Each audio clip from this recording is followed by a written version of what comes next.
The Super Bowl has been decided. The referees -1.5, -2 against Philadelphia. Shout out to the Zebras. They got 2 in the Super Bowl. First time ever.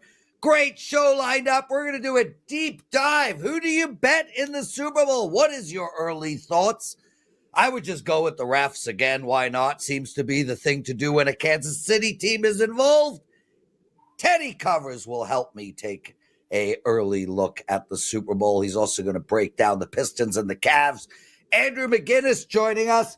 3 hockey games. We're going to talk Kings and Red Wings, Devils and Flyers, and Kraken against the Connor McDavid back Oilers. Skee Profit with some NBA, Rockets, Celtics, Grizzlies, Knicks, and a college hoops bet on Iowa State and Arizona. We're going to end with Gianni the Greek. And for you guys, we have a special video coming up in about 10 minutes that I really think will put a smile on everybody's face. Welcome to WagerTalk Today. I'm Lawrence Presman. We're going to get you guys some money.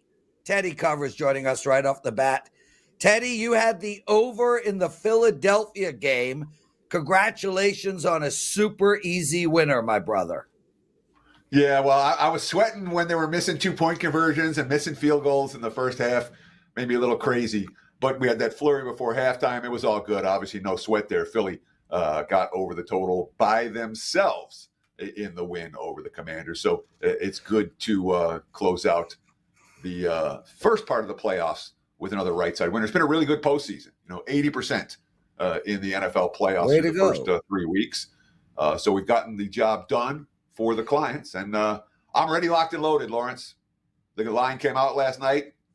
I thought about it for about 5 seconds, and I knew which side I was going to be on, and I knew which side I was going to be on large. 5% big ticket up. I'm available right now at WagerTalk.com. You visit my page, wt.buzz/TC. There you go. Teddy Covers joining us. Teddy, look, I want to talk about this. Now, full disclosure, I had a 5% on Buffalo. Shoot me now, fine, whatever, who cares? I had a great weekend. I lost that play, I won. I won for my clients. My run continues in NHL. I'm in a wonderful, awesome mood. I have watched football since 1978 and pretty religiously. I remember, Teddy, when I was like 18 or so, my parents, we all went to Cancun. My parents took me and my 2 brothers. We all went to Cancun. Sunday was the last day of the trip. Dallas Cowboys were playing Washington. I stayed indoors. I wasn't a bettor. I sat in my room watching that game. That's how much football I have watched in my life, and that is how important NFL has been to me since day one. I have never in my life seen anything so egregiously ridiculous. I'm going to vent, then you go. Buffalo lost.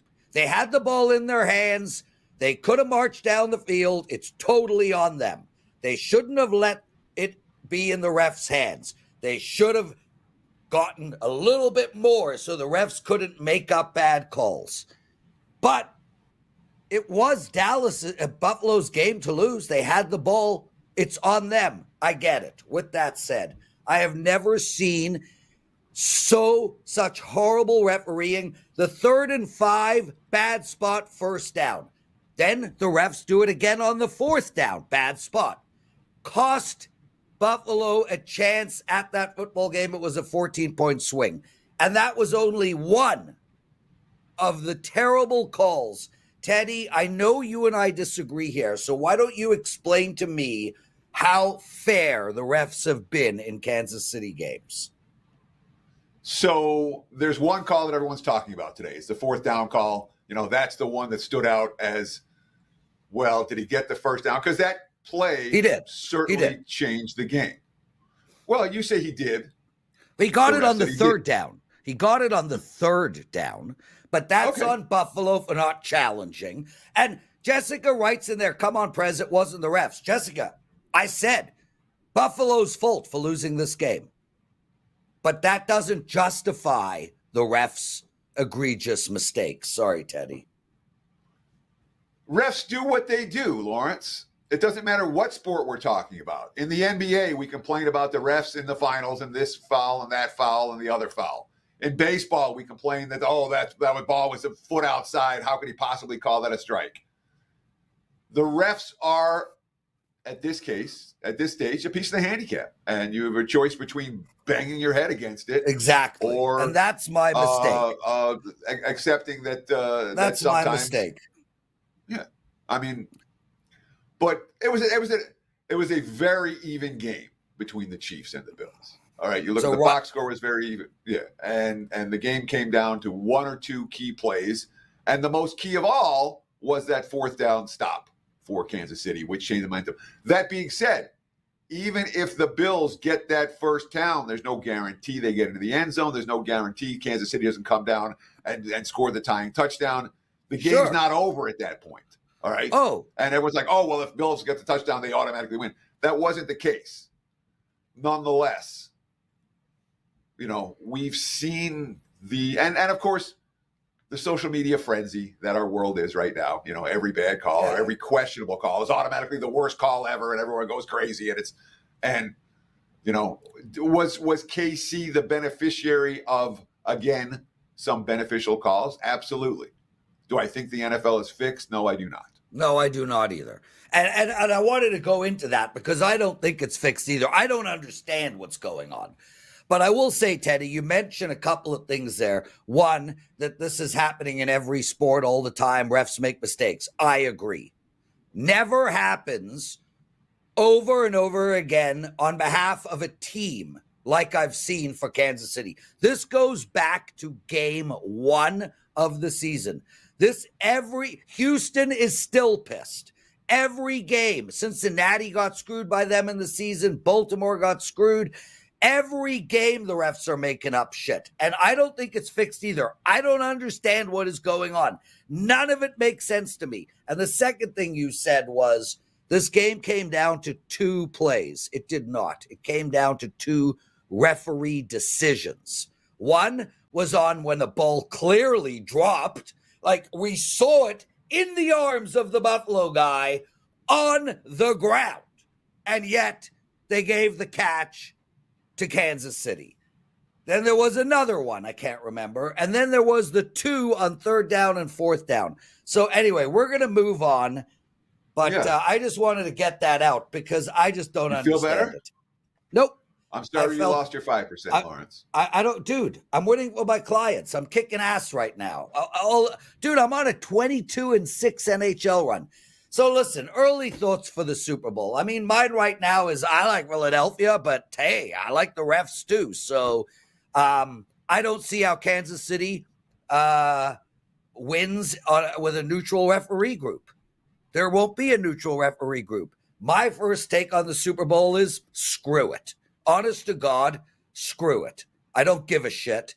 I'm going to give some prop bets out for my clients, but honestly, the Super Bowl can kishman tochas. Go ahead, Teddy. Your take on you and I are on opposite sides then when it comes to the Super Bowl because I have a strong opinion. I've bet it already. I've advised my clients to bet it already. It's a 5% big ticket.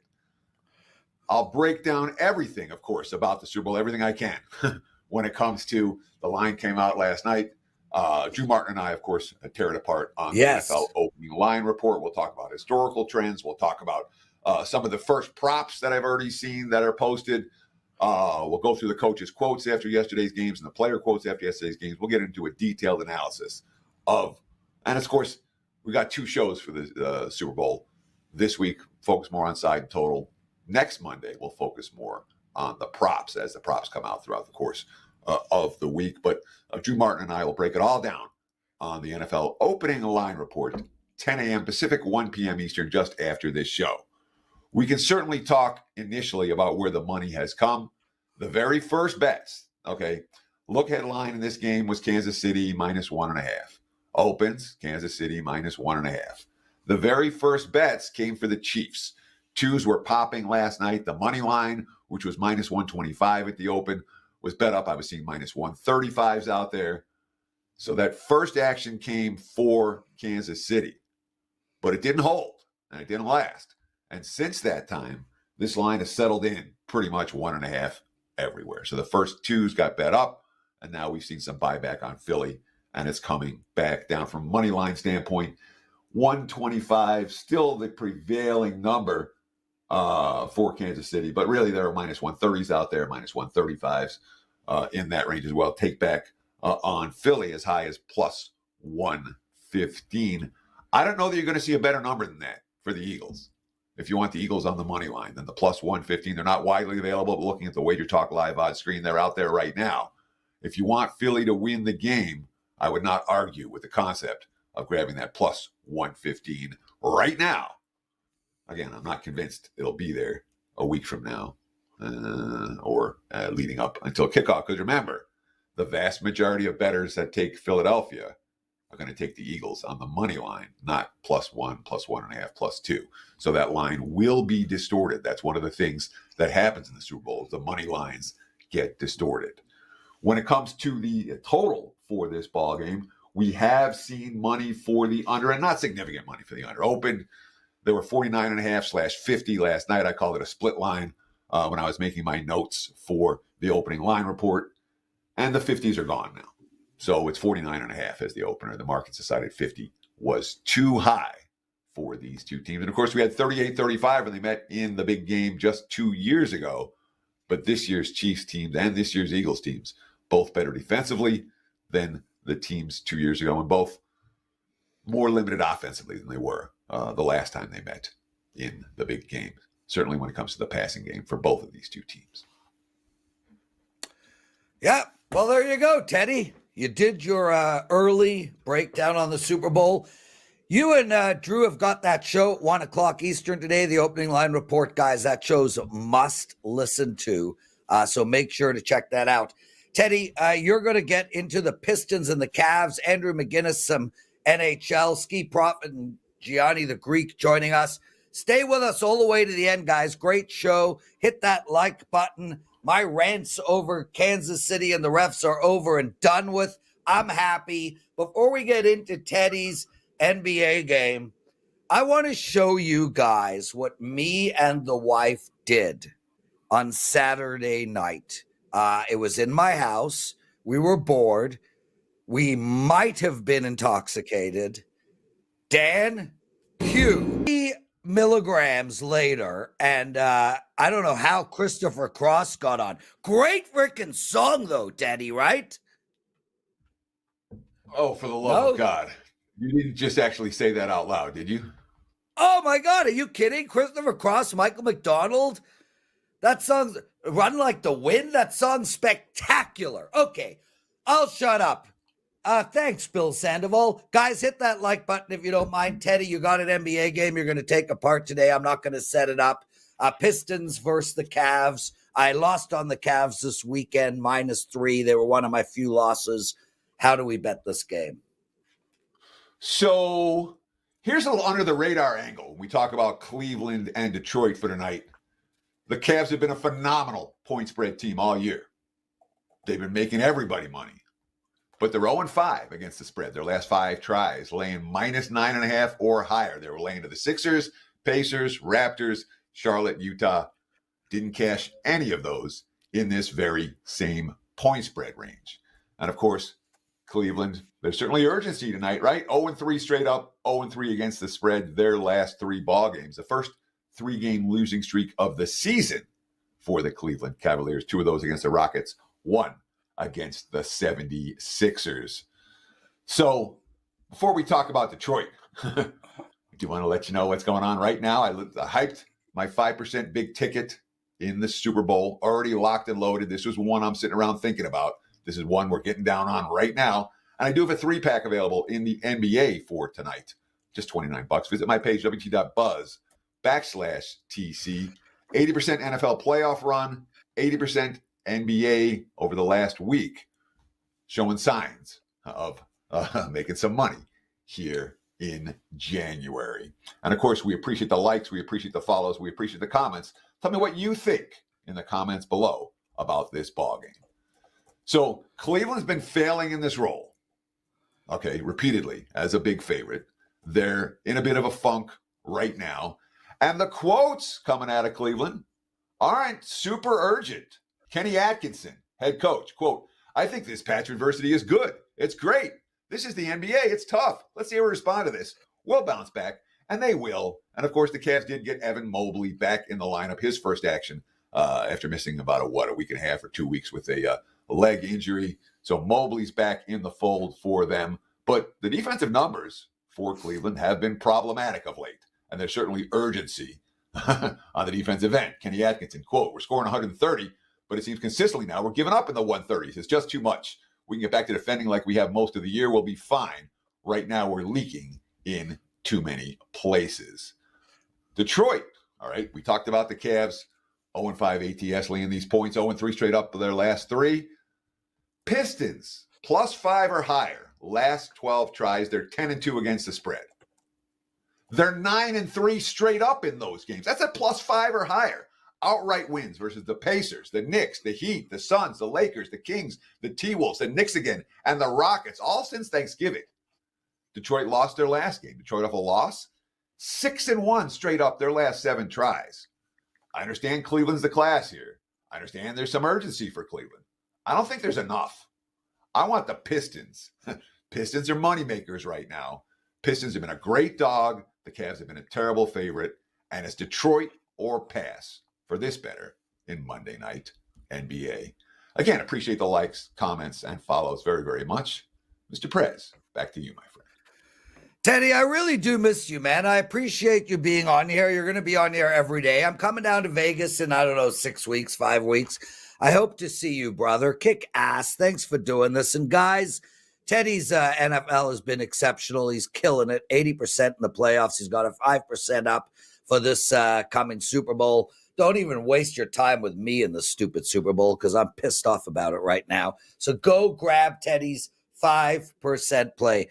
Dude, thanks for doing this, man. Love you, brother, and run like the wind. You're beautiful. Don't ever change. Yeah, good luck for you, Lawrence. Andrew Keep McInnis. my friend. Always. Andrew McInnis. Did I send you that video during the weekend? I think I did.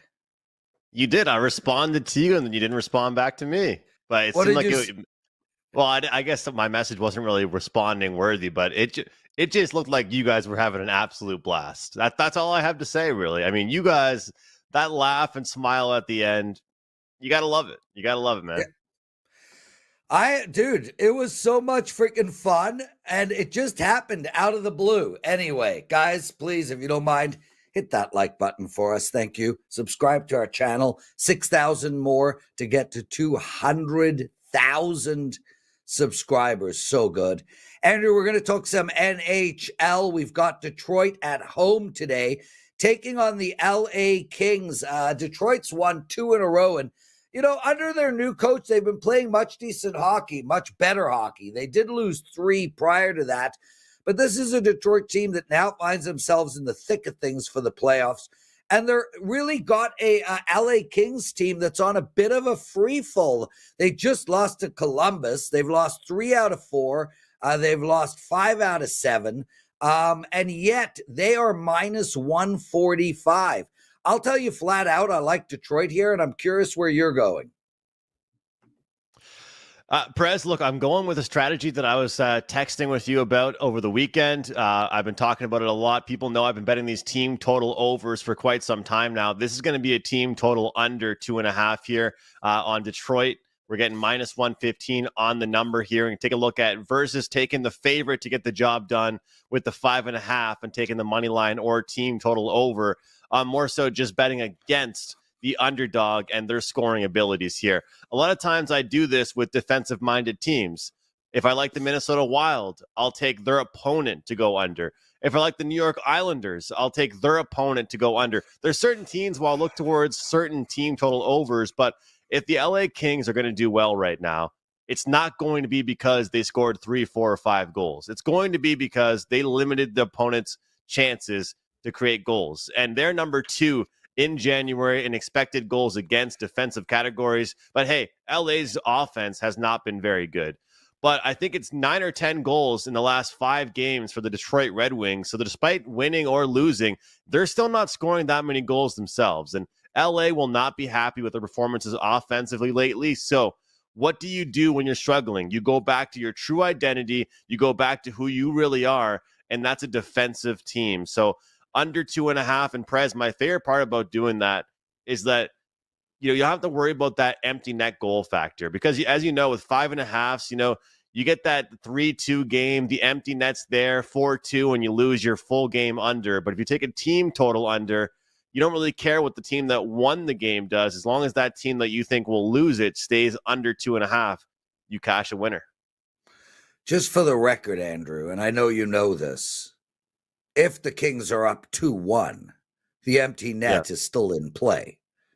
It's only not in play in one direction. It's still in play in the other direction, right? What do you mean? Obviously, it's always in play. Right. Yeah, it's always. Yeah, you're only taking it out of play if they're losing. Yes, but I'm saying that yes, of course, on the team that's losing, of course. But that's the whole point, is I'm taking one team in particular under their team total. So, in an NFL, you take a team total under with the underdog, and the favorite wins by 30 points. You don't really care the full game went over, as long as the team that you think. Of course, if the underdog wins, then I'm going to lose my team total. But it's a nice way to reduce juice. And Prez, honestly, that's what's helped me with this season in the NHL, because for a long time, my winning percentage wasn't that great in the NHL. I was stuck at 47, 48, 49%. But then when I hit 50%, if you're hitting 50%, but a lot of your plays are plus money or as close to plus money as you can get, minus 105, 110, I've really reduced the juice I'm laying in the NHL. And I find that that's where people can really go wrong. The win percentage, if you go 2-2, but you had minus 135s on all of those, it's not really a good night. 2-2 on plus 110s, hey, not bad. Yeah, and these team totals have been going very well for you this year. So keep at it. You obviously are seeing it right. You're up profit this NFL season. Congrats on that. Let's turn our attention to New Jersey. They're playing Philadelphia, and full disclosure, Philadelphia to me is a fade team moving forward. They did come out of the gate hopping, but now they have come back down to earth. They have a 500 record, 22-22-6. This is not a very good team. This is a team that will be a seller at the trade deadline. They now face New Jersey, who's just come off a 4-game losing streak. They beat Boston. They beat Montreal.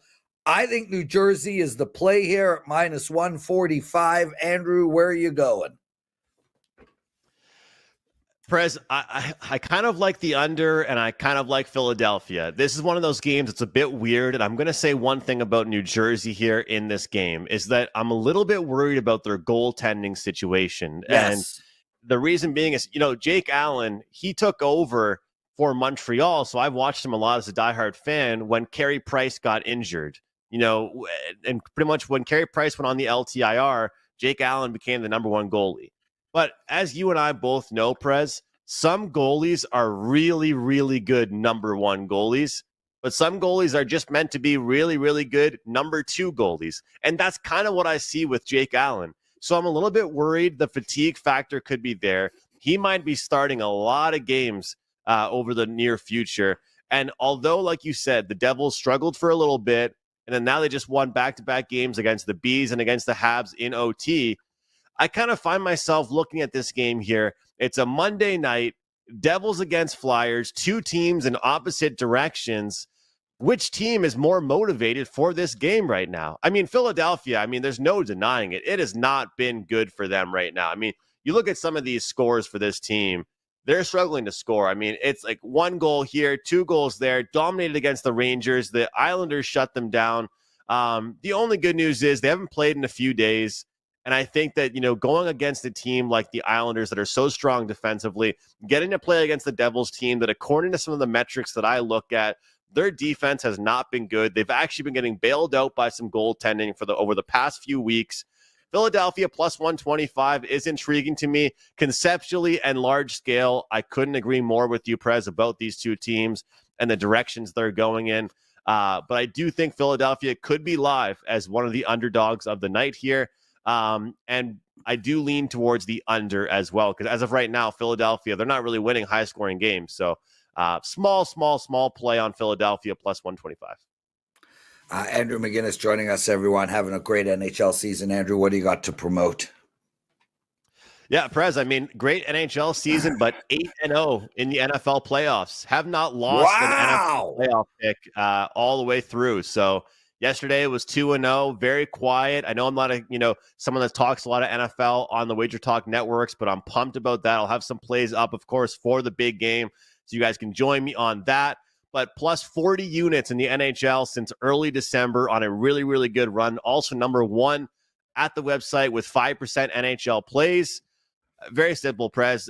Tomorrow, I have this promo code expiring, and I invite people to join me on it. Cup 150, guys. Cup 150 takes 150 off my full NHL season. Sides, totals, team totals, props, futures, every single thing that I give out in the NHL, you guys will get and take 150 off with that promo code Cup 150. Andrew McInnis, everyone. Guys, let's keep going. Firstly, one of our listeners, Big Munch, I love that name. Big Munch writes, when football is over, how about a little soccer advice on the show?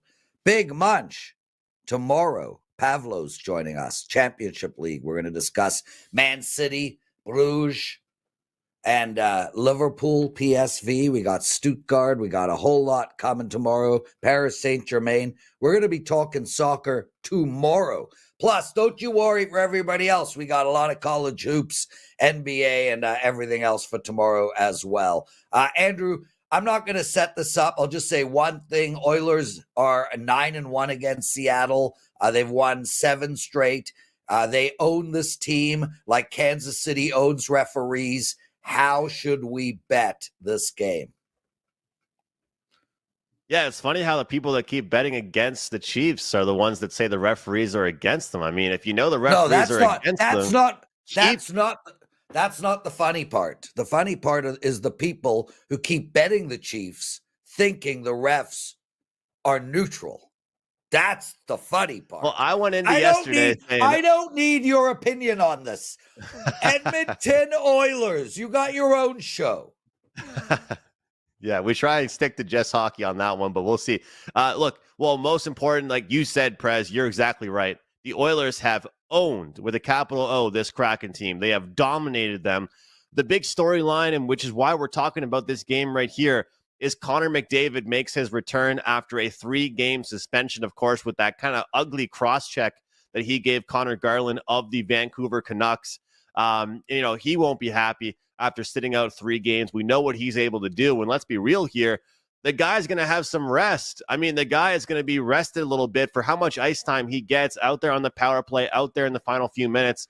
Doesn't really hurt the fact that McDavid had a few games off, and the energy he's going to have is going to be pretty contagious, I think, around the locker room. But the contrarian in me, Prez, wants to look towards some unders on Connor McDavid because you know that the books are aware he's back. People are aware of how much they've owned the Kraken. But I think a lot of what I see in games against teams that are non-playoff teams, that's where the Oilers' depth comes into play. You know, I don't think they have a ton of depth, and against playoff teams, their star players are the ones that come to play. Non-playoff teams, this is where the other guys show up. So right now, I can get plus 100 even money on McDavid under 1.5 points. I think this is one of those games for Seattle. They have been so embarrassed lately. I mean, they got shut out against the Capitals. They get dominated in their last game. I think this is a game that goes under the total. I mean, we're seeing here over 3.5 for Edmonton, minus 155 for their team total. The books are expecting Edmonton to just walk away with this game.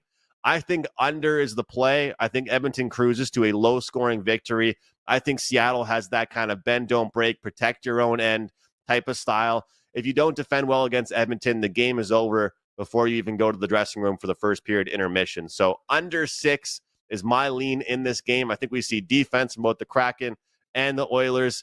And as far as this Oilers team is concerned, it might shock some people, but in January, one of the best expected goals against teams in the league. So despite being a team known for all their scoring, their defensive numbers have actually been pretty good. So I'll go under 6, Kraken and Oilers. Andrew McInnis. Great segment, Andrew. Thanks for doing this. Guys, you can find him every day, 11 a.m. Eastern Time on our flagship NHL show, Puck Time. He does that with Carmine. I'll be on the show tomorrow. Let's move on to some NBA. Skee Profit, my friend, how are you today? I'm doing well, and I'm apologize in advance because there's something I want to say, and you might not like it. I don't. Go ahead. I think I'm with Andrew. I'm with Teddy. Like and I'm with you too. You said we know the Chiefs are going to get all the calls. So if you know that, you know their Why track don't you? record. Yeah. Why don't you just bet on the Chiefs? So I cashed a nice ticket. I'm happy. And one last thing, I disagree that, and it could be controversial, but I do think NFL is rigged. And I'll just say this: it's not an NFL referee; it's an NBA referee. Tim Donaghy says they tell you how they want the games to be officiated before the games. Take from that what you will. Okay, so there we go. We've got a betting show. Our entire living is based on betting on sports, and Skee Profit gets up here and tells us it's all rigged. Show Find the over. fix.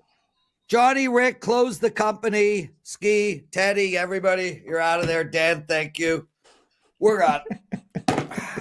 You just gotta find the fix, man. That's all. It's I've been doing this for so long. I've seen so many games, and it's just certain things that happen that you can't explain unless you understand that. Find the fix. Okay, we're going to move on now and get into NBA.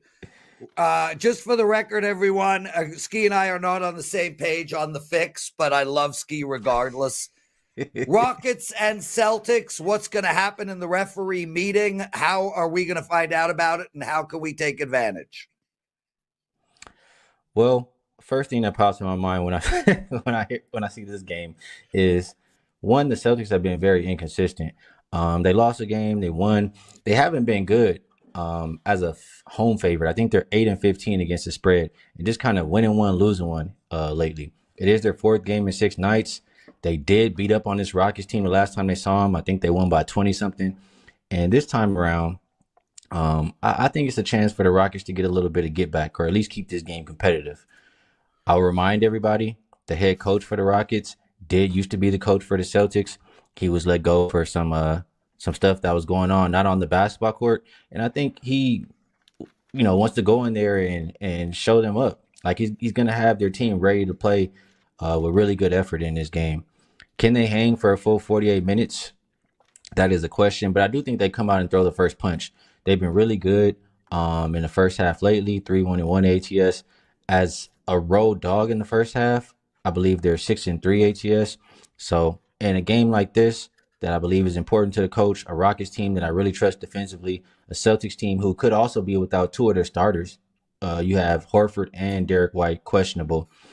I lean towards the Rockets first half in this game. If I was betting anything for the Celtics, I would wait to see if Horford is ruled out. And if he is, Tatum, he hasn't hit it the last couple, but he averages 9.5 rebounds when Horford is out. So you can get an 8.5.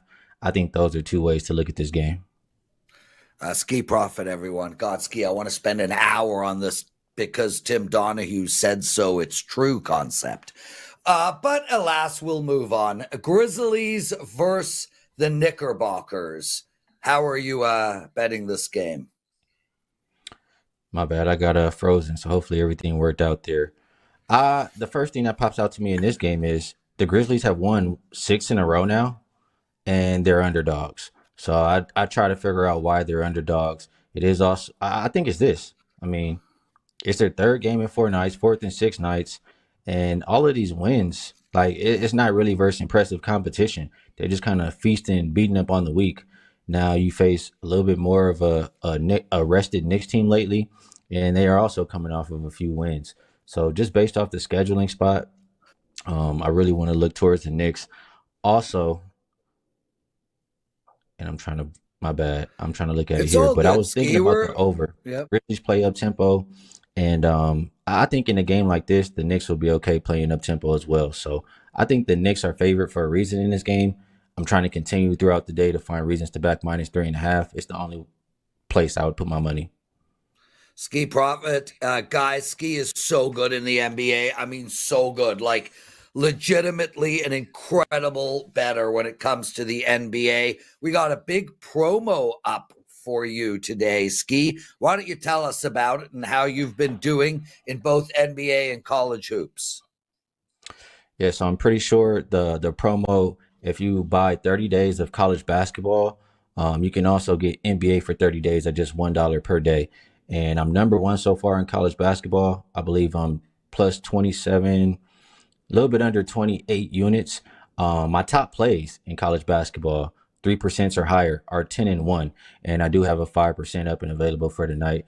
NBA has been kind of up and down, but if you guys have been around, since 2021, I'm up 216 plus units in the NBA, and it's getting close to when the games matter. It's been the dog days of NBA, but when we get to All-Star break or approaching All-Star break like we are now, all of these games become important, and this is when we take off. So if you would like to be involved, you can get it right here at WagerTalk. $209, 30 days of NBA and college basketball from Skee Profit. It will make you money. These are his sports. He is so good at them. Plus, he has an into the referee room. Skee Profit. What is it? Find the fix. Anyway, Skee, let's go. One last game, and then we got Gianni the Greek. 12 minutes left of this show. Iowa State and Arizona. How are you betting this one? Yeah, before I get into that one, I'll just say one thing I love about this industry is we all don't have to agree. We can all have different opinions on different things. But Iowa State and Arizona, I'll say like this. It's just the same way I look at the next game and say, why is New York favored? Why is Arizona favored here? And I think the reason is they just have a really incredible record at home. I look going back to 2021, they've lost just 4 games out of 60 at home. But I don't know that this Iowa State team is one that will lay down. Iowa State 2-0 so far as a road dog, 9-2 ATS versus greater than 65% teams. Their one non-conference loss was versus Auburn, and they're like the best team in college. So I really like this Iowa State team. I talk about them often. Keyshawn Gilbert is amazing. He gets in the paint, scores at will, gets to the free throw line. You have Curtis Jones, who kind of kept them in that game last game when they were struggling. He's like a 6-man. I compared him to Lou Will last time. So I like everything for this Iowa State team. I like the coach. I think in this game, their defense is good enough. Arizona likes to get inside, get good looks, and get to the free throw line. Iowa State, they're 26th in free throw attempts allowed, and they're really good defense in general. But inside the arc, they're ranked number 35. So I trust them there as well. And it just comes down to, I don't think the way Arizona plays, they can take advantage of Iowa State. Like 25% of their points on the season come from threes. They're not going to be able to just get to the rim and get to the free throw line and outscore Iowa State. So I've seen them in a couple of situations like this where they were small dogs. I would only go towards Iowa State. They're one of my favorite teams in the country, and I think they can get the win here tonight. Skee Profit, awesome stuff. Thanks for doing this, guys. Make sure to take advantage of that promo. $209, 30 days of Skee's NBA and college basketball. Ladies and gentlemen, the great Gianni the Greek. Good morning. I'm ready to go. Yeah, Dan is having a moment. Oh, there he is. And before Gianni. you start, I need to say, I jumped in early like I always do. I don't want to get into the discussion now, but I will ask the viewers to do one thing. Go on Amazon, type up the book Larceny Games by Brian Toohey. I was actually interviewed for that book. If you look in, where they have the, not the table of contents, the index, you will see, they probably had me as Vegas runner in there. He uncovered over 400 FBI cases of sports bribery. That's what they call game fixing or point shaving. They cover it up very, very well.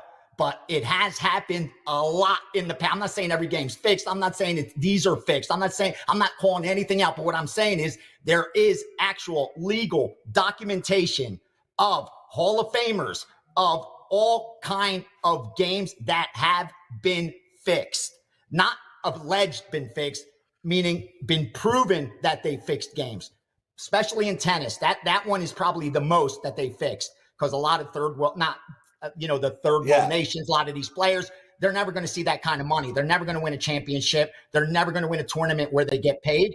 So they get infiltrated by the underworld, which is like you can make a shitload of money. All you have to do is A, B, or C. You'll see example after example after example in that book, documented by the FBI. But again, whenever anything like that happens, it usually comes out. It's almost human nature. We just talk. So it comes out. That's the thing. And for the record, Prez, Gianni, a lot of this. What? All this talking about rigging and what's not. I think this. Way now too much fun. Way too much fun. Rigged. Way too much fun. But we always say, like, when we lose or we see some crazy stuff. But here's what you got to remember: sometimes there's days where there's hundreds of games going on. There's going to be things that defy probability, things that defy logic. That's going to happen out of it's just humans. Like, it looks fixed, it appears fixed, but I don't think. Like, it gets called out way too much. That's what I'm getting at. When I'm going to defend Skee and saying it does happen, it's been proven, but I think we determine it happens more than not. And like, it's when it goes against us, or we see something that shouldn't have happened and we lose a ticket or lose a bet. We're like, the only way that could have happened is if it was fixed.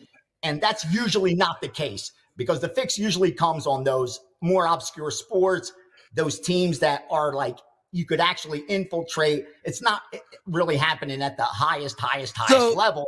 But now with sports betting being front and center, you're seeing a lot of these NBA players are getting caught placing some bets. Yeah. So it's like happening, man, real time. So for the record, and before Dan throws that ridiculous and awesomely fun video in, this happened in the past way more.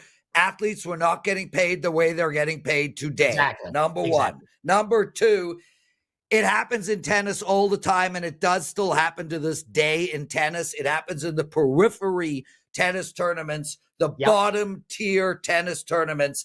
Other than that, the chances of the KC Buffalo game being fixed yesterday is zero. Almost zero. Almost zero. Yeah. Almost zero. I agree. What am I going to do? Step up to Mahomes and tell him what? I'm going to give you 50,000, 100, a million, 2 million, 10 million to throw a game. Then I got to get down 100 million. Good luck doing that. Yeah. Like, come on. Not going to happen. Gianni, what's going on tonight in the world of sports betting for all your syndicates out there?